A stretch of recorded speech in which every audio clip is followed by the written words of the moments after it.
લઈએ, કોઈક ગરીબને આપણે દુઃખી કરીએ તો ખરેખર આપણે એ પાપ કર્યું કહેવાય.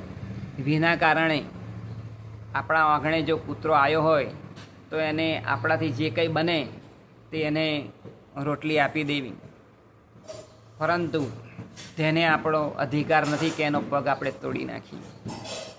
માટે આવી રીતે અણબોલ્યા કોઈ જીવ હોય તેને આપણે ક્યારેય દુઃખી કરવા જોઈએ નહીં, કારણ કે દુઃખી કરીએ તો એ આપણું કર્મ બંધાય, અને કર્મ બંધાય એના કારણે આપણે પણ એ દુઃખ ભોગવવું પડે છે.